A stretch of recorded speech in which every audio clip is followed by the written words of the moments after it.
Hello all, welcome to success journey. NumPy की video series में हम लोग आगे डिस्कस करते हैं। इससे पहले हम लोगों ने डिस्कस कर लिया था कि नमपाई में अरेज कैसे बनाते हैं डिफरेंट डिफरेंट वेज से। आगे बढ़ते हैं, देखते हैं डेटा टाइप्स कौन कौन से हैं।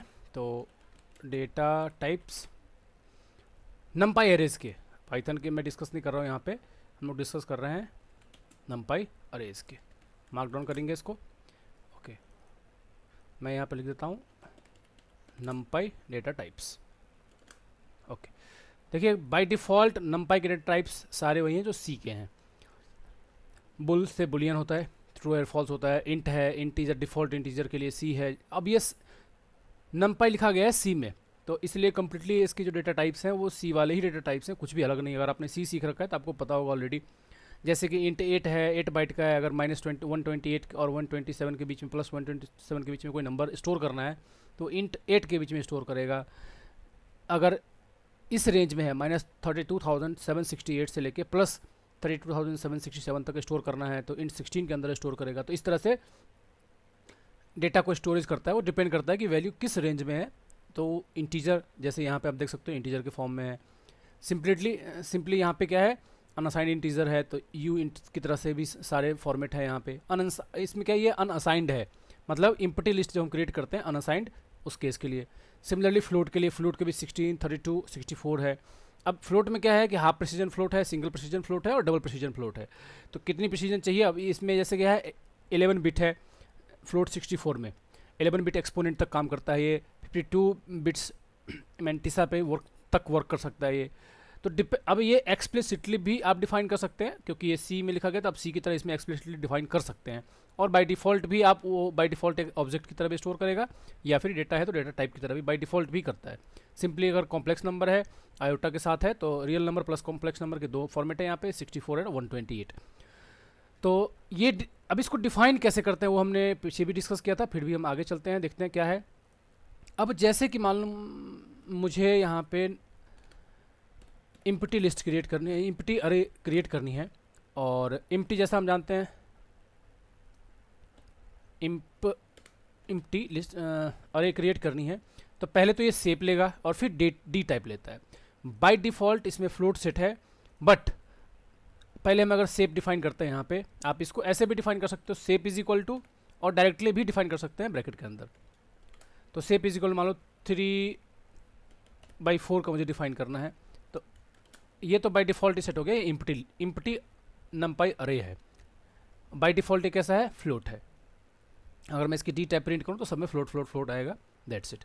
बट अगर मैं डी टाइप यहाँ पे दो तरीके से डिफाइन कर सकता हूँ। डी टाइप अगर मैं यहाँ पे लिख देता हूँ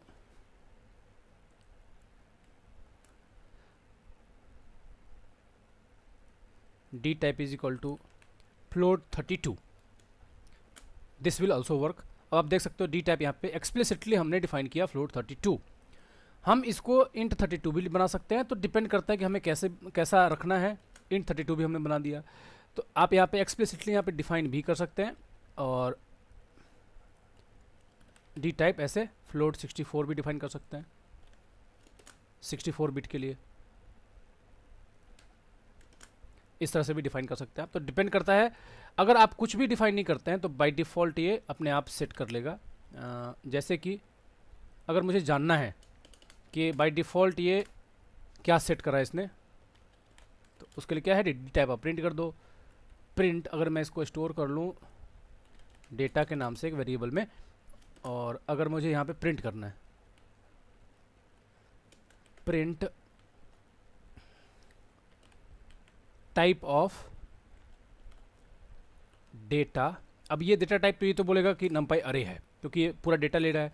लेकिन मुझे क्या करना है, डेटा, अब यहाँ पे data for data in data ऐसा कर देते हैं हम लोग, फॉर डी कर देते हैं, छोड़ो ना, यहाँ पे मुझे डी करना है तो इसको हम क्या करेंगे, लिस्ट कॉम्प्रिहेंशन बना देंगे। अब ये सबका प्रिंट करके दे देगा इंडिविजुअल। अभी 2 डायमेंशनल है तो हम इंडिविजुअल एक करके करते हैं। अब देख सकते हो यहाँ पे नमपाई फ्लोट 64 में इसने स्टोर किया बाय डिफ़ॉल्ट। तो बाय डिफ़ॉल्ट ये अपने आप भी डिटेक्ट कर लेता है, और आप एक्सप्लिसिटली भी यहाँ पे। अब दूसरा तरीका एक और है डिफाइन करने का, कि d type is equal to, आप डायरेक्टली भी डिफाइन कर सकते हैं numpy int 64 फॉर एग्जाम्पल, आप ऐसे भी डिफाइन कर सकते हैं, दोनों ही वर्क करेगा। अब जब हम इसको प्रिंट करेंगे तो आएगा int 64। हम इसको कैसे भी डिफाइन कर सकते हैं, numpy के अंदर भी आप डेटा टाइप जो हमने अभी देखा था, ये डेटा टाइप ऐसे भी आप डिफाइन कर सकते हैं, और फ्लोट की तरह भी फ्लोट 64, फ्लोट 32 इस तरह से भी डिफाइन कर सकते हैं, फ्लोट 32। अब ये फ्लोट 32 हो जाएगा सारा। अब जब इसको हम रन करेंगे तो ये फ्लोट 32 शो करेगा। ठीक है, सारे डेटा टाइप हो गए फ्लोट 32 के। ओके, ये तो था डेटा टाइप के बारे में और डेटा टाइप कैसे हम डिफाइन करते हैं। तो डेटा टाइप के लिए हर एक में एक ऑप्शनल स्पेस है, अगर आपको एक्सप्लिसिटली डिफाइन करना है कि इस डेटा टाइप का। जनरली हम क्या करते हैं, जब मशीन लर्निंग में यूज़ करते हैं तो हम यहाँ पे अलग से डिफाइन नहीं करते। मान लेते हैं कि मेरे पास यहाँ पे एक है एक्स, कोई हमने डिफाइन कर रखा है एक्स, और एक्स एक लिस्ट है, मान लेते हैं यहाँ पे लिस्ट डेटा मान लेते हैं कि लिस्ट है एक 2 5 9 8 इस तरह से कोई लिस्ट है। अब हम इसको एक्सप्लिसिटली ऐसे डिफाइन नहीं करेंगे, आप ऐसे भी डिफाइन कर सकते हो। और मान लेते हैं कि ये numpy अरे है, np.array है। अब इसको हम रन कर देंगे। अब यहाँ पे हम डिफाइन कर सकते हैं कि इम्पटी एक numpy अरे बनाओ जिसकी डेटा टाइप वही हो जो x की है। तो आप यहाँ पे लिख सकते हो x.d टाइप। जनरली हम प्रैक्टिकली ऐसे यूज़ करते हैं कि जो x की d टाइप है वही डेटा टाइप आप इस इम्पटी अरे का भी रखो। तो अब ये बाय डिफ़ॉल्ट क्या होगा, जिस भी फॉर्मेट में आपका इनपुट होगा डेटा सेट का, उसी फॉर्मेट में उसी डेटा टाइप में ये भी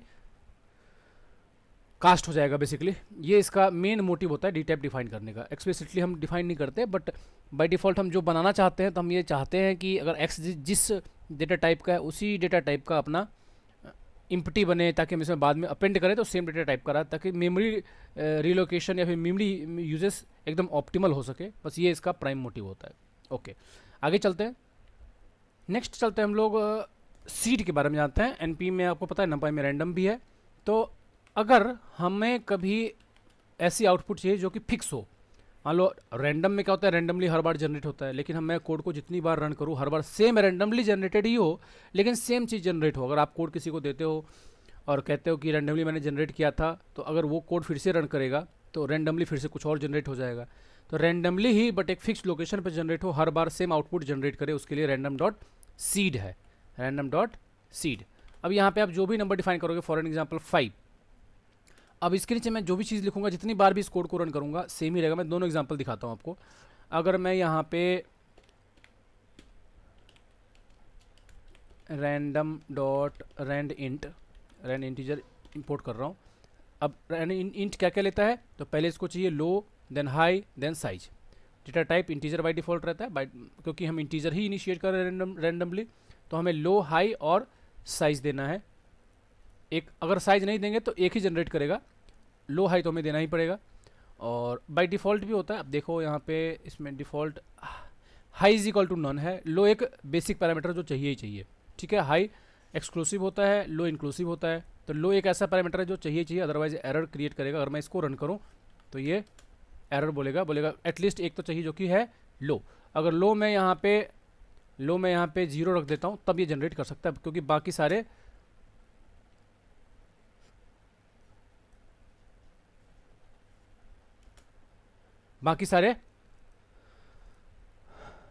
यहाँ पे जो पोजिशनल आर्ग्यूमेंट है इसके लिए। अब जैसे मैंने यहाँ पे 1 लिखा तो 1 जनरेट किया इसने। अगर मैंने लो 1 रखा, हाई 10 रखा और शेप मुझे चाहिए 10 जनरेट करना है 1D में। अब ये 1D में हमने 10 डिफाइन किया, मतलब 10 चाहिए, तो ऐसे डिफाइन कर देगा। अगर मैं इसको 2D बना दूँ तो 2D भी बन जाएगा। ये 10 बाई 10 का मुझे बनाना है, बट इसको मुझे 2 डायमेंशनल बनाना है, ठीक है। तो मैं यहाँ पे क्या करूँगा, सिंपली ऐसे पास करूँगा।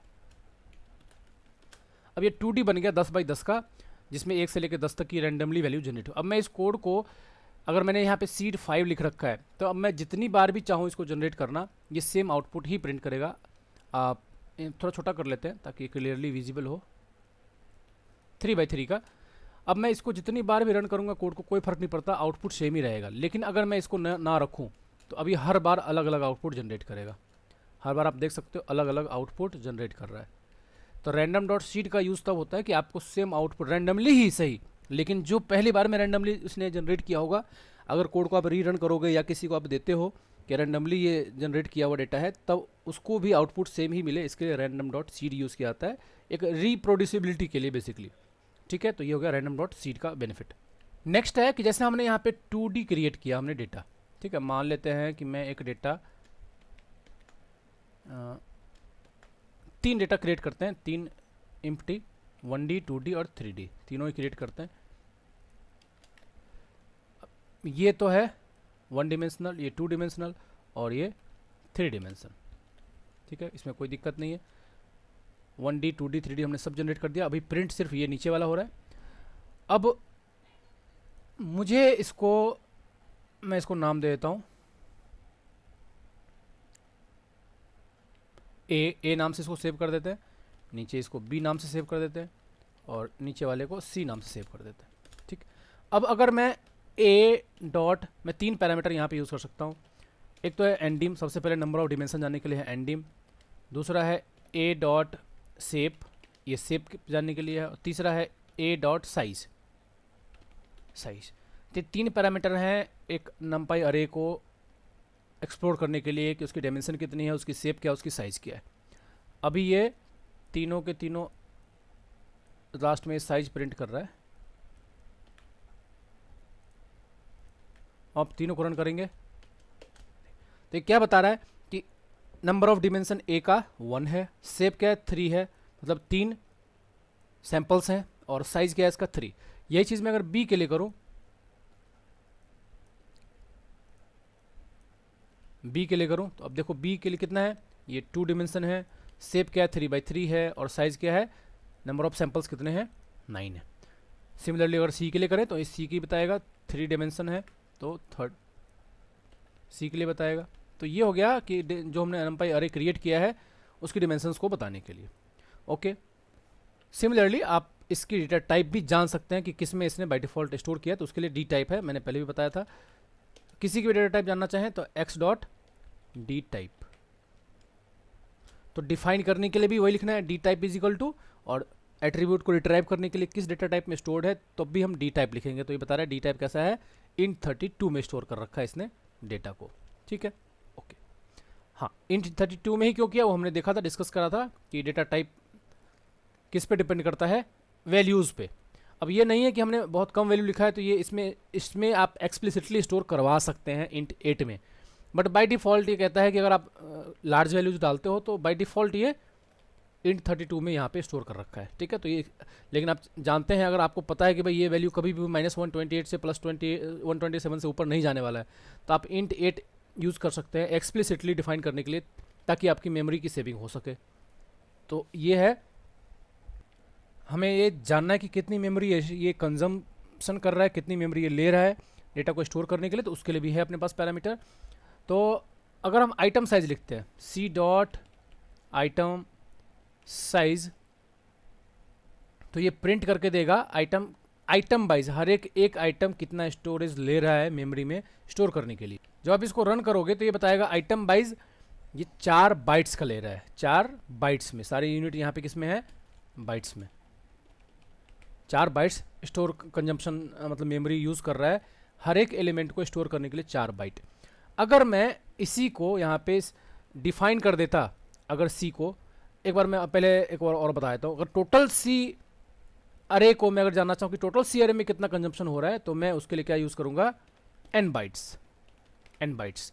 अगर मैं ये कमांड यूज़ करूँगा तो ये बता देगा टोटल कितनी मेमोरी, कितनी बाइट्स मेमोरी यूज़ हुई है इस सी अरे को स्टोर करने के लिए मेमोरी में, तो वह है 108। तो ईच आइटम्स 4 बाइट कंजम्स कर रहा है, टोटल कितना हो गया 108।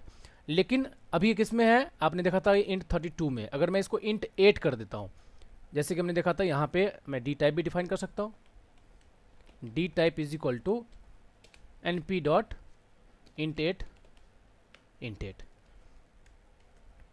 अब आप देखोगे डी टाइप अब int 8 आ रहा है। ठीक है, int 8 है। अभी पहले कितना था, 4 और 128। अगर मैं इसी को दोबारा प्रिंट करूँ यहाँ पे, ताकि ये आपको आउटपुट दिखता रहे कंपैरिजन के लिए, ऊपर वाला जो केस है वो है int 32 केस में, और अभी है int 8 के केस में।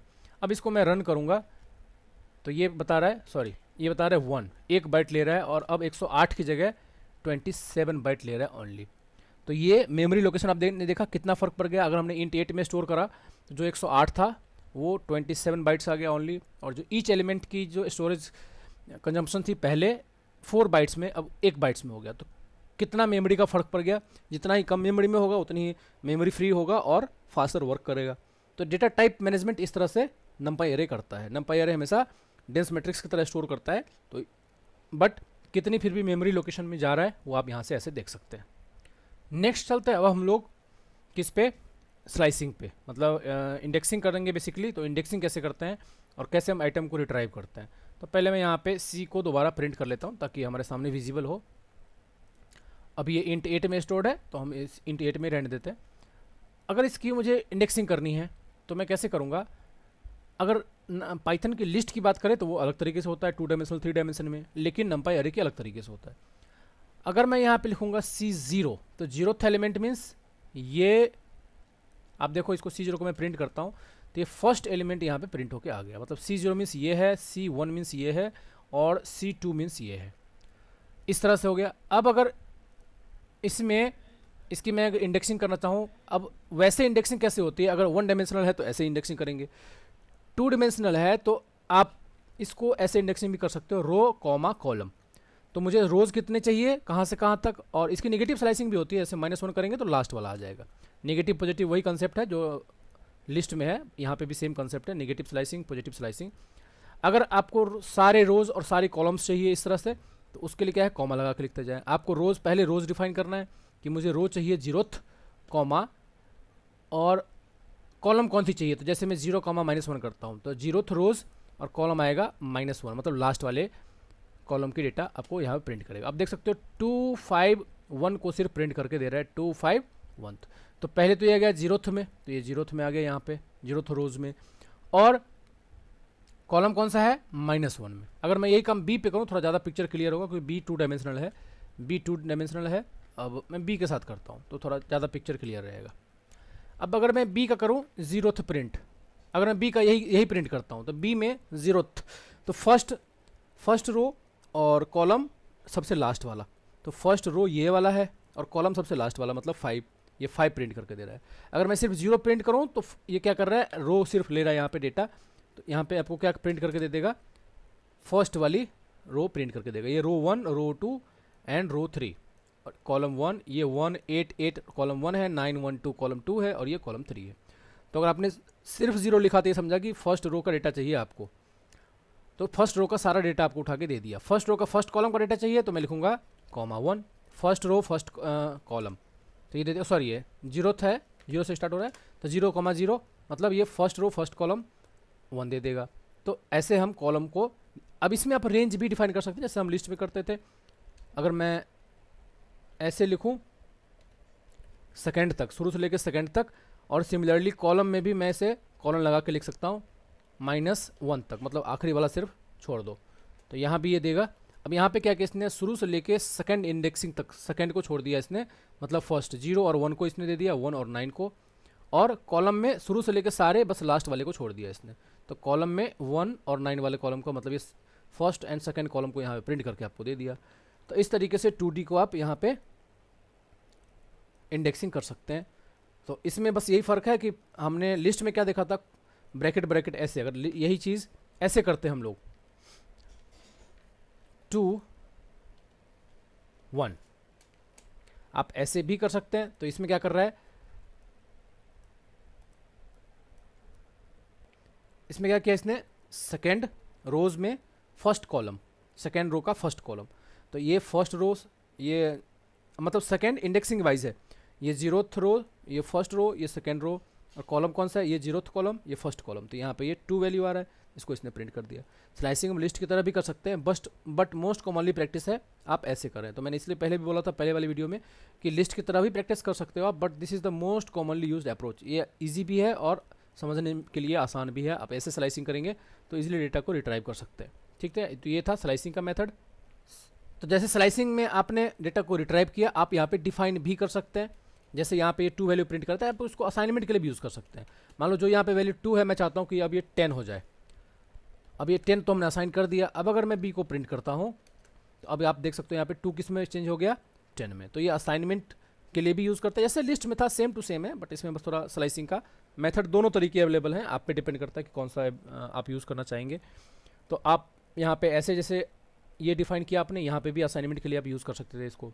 अब इस केस में ये 2 डायमेंशनल है, तो यहाँ पे आप डिफाइन कर सकते हो इज इक्वल टू, अब यहाँ पे वैल्यू डिफाइन कर दो आप, जैसे ये है तो आप ऐसे भी डिफाइन कर सकते हो। जैसे अभी 6 है, ये 6 है, ये 6 को रिफ्लेक्ट कर रहा है, इसको आप 100 कर दो तो भी कोई दिक्कत नहीं। अब जब आप बी को प्रिंट करेंगे तब देखो यहाँ पे ये 100 हो गया, ठीक है, तो ये क्या हो गया 100, राइट। तो ये है तरीका बेसिकली स्लाइसिंग करने का भी और असाइनमेंट के लिए भी, दोनों के लिए सेम तरीके, जैसे लिस्ट में है सेम टू सेम यहाँ भी वैसे ही। नेक्स्ट इम्पॉर्टेंट इसमें जो पॉइंट है वो है, जब भी हम एक लिस्ट में कुछ चेंजेस करते हैं या फिर स्लाइसिंग करते हैं तो वो हमेशा एक कॉपी को रिफ्लेक्ट करता है, लेकिन नंपाई एरे में व्यू को रिफ्लेक्ट करता है। ये सबसे बड़ा डिफरेंस है। और इससे फ़ायदा क्या होता है कि अलग से मेमोरी लोकेशन नहीं लेता है। मान लीजिए जैसे बी एक अरे है, अगर मैं बी की स्लाइसिंग यहाँ पे करता हूँ, मैं बी का कोई इंडेक्सिंग किया हमने कि मुझे इस 9 को मॉडिफाई करना है 90 में मान लेते हैं, तो मैं इसकी स्लाइसिंग करूँगा तो रो कौन सा है, रो है फर्स्ट, और कॉलम कौन सा है, रो है जीरोथ रो है, और कॉलम है फर्स्ट। अब मैं इसकी वैल्यू को यहाँ पे असाइन कर देता हूँ, तो यहाँ पे फ़ायदा क्या हुआ, हमने इसकी वैल्यू को 90 असाइन कर दिया बिना पूरे अरे को मेमोरी में मतलब लोड किए हुए, ये फ़ायदा हो गया। अब अगर मैं इस बी को प्रिंट कर देता हूँ तो ये मॉडिफाई हो गया, और यहाँ पे फ़ायदा क्या हुआ, अगर मॉडिफिकेशन के लिए यहाँ पे कॉपी क्रिएट करने की ज़रूरत नहीं पड़ी। यही अगर लिस्ट होता तो पूरी सबसेट को वो एक कॉपी बनाता, जिससे क्या होता है एडिशनल मेमोरी पे लोड बढ़ता है। और ये एक नंपाई का सबसे बड़ा बेनिफिट है। अगर बिलियंस ऑफ डेटा है तो आपको बिलियंस ऑफ डेटा को लोड करने की ज़रूरत नहीं है, आप डायरेक्टली इन प्लेस मॉडिफाई कर सकते हो, और सिर्फ उतने ही डेटा को मेमोरी में लोड करके। तो ये एक सबसे बड़ा बेनिफिट है जो कि नंपाई को फास्टर बनाता है, नंपाई अरे को फास्टर एक्सेस देता है हमें। अगर कॉपी बनानी है तो हम कॉपी बना सकते हैं। कॉपी के लिए सिंपली है, मान लो b1 is equal to b dot copy, तो कॉपी कमांड हम यहाँ पे यूज़ कर सकते हैं। अब ये b1 जो बना वो अलग है, b1 जो है वो b की कॉपी है, दोनों की मेमोरी लोकेशन अलग है। अगर हम id ऑफ b भी प्रिंट करें और कॉमा id ऑफ b1 भी प्रिंट करें तो आप देख सकते हो दोनों की मेमोरी लोकेशन अलग अलग है। तो ये बेनिफिट है। अगर कॉपी बनाना है तो कॉपी आप एडिशनली एक्सप्लिसिटली कॉपी फंक्शन से बनाइए। बाय डिफ़ॉल्ट यहाँ पे कॉपी ये नहीं बनाता, जो कि पाइथन लिस्ट में बाय डिफ़ॉल्ट कॉपी बनाता है वो, और इन प्लेस चेंज नहीं होता है, कुछ भी कॉपी बनाना पड़ेगा। अगर आपको सेव करना है तो in place change by default नहीं होता। बाय डिफ़ॉल्ट इस केस में क्या है, by default in place he change होगा, प्लस मेमोरी कंजर्वेशन केस में बहुत इफिशिएंटली इसको इस तरह से कोड किया गया है कि ये मेमोरी इफिशिएंट है हर एक तरीके से। ये था इस वीडियो में। वीडियो को ज़्यादा लंबा नहीं करते हैं, हम टुकड़े टुकड़े में डिस्कस करेंगे। नेक्स्ट वीडियो में हम लोग डिस्कस करेंगे डेटा को रीसेप करना है, 2D को 3D बनाना है, 3D को 2D बनाना है, 1D को 3D बनाना है। तो रीसेपिंग बहुत यूज़फुल होता है मशीन लर्निंग के केस में खास करके, क्योंकि डेटा को हमें बार बार रीसेप करना पड़ता है 1D से 2D, 2D से 3D, प्लस अगर 2D है उसको हमें 1D में करना है, फ्लैटन करना है, अगर स्टैकिंग करनी है, तो ये सब आप नंपाई एरे में कर सकते हैं। तो नेक्स्ट वीडियो में वीडियो थोड़ा ज़्यादा बनेगा क्योंकि नंपाई एरे बहुत बड़ी लाइब्रेरी है और सारे यूज़फुल हैं, याद रखना आप सबका यूज़ करेंगे। नंपाई के बिना मशीन लर्निंग अधूरा है। नंपाई में आप जितनी इफिशिएंसी हासिल करेंगे उतना ही आप अच्छा मशीन लर्निंग मॉडल पे आप कमांड पा सकेंगे। तो मिलते हैं नेक्स्ट वीडियो में। Thank you all. वीडियो अच्छा लगा तो लाइक कर देना। मिलते हैं नेक्स्ट वीडियो में। Thank you.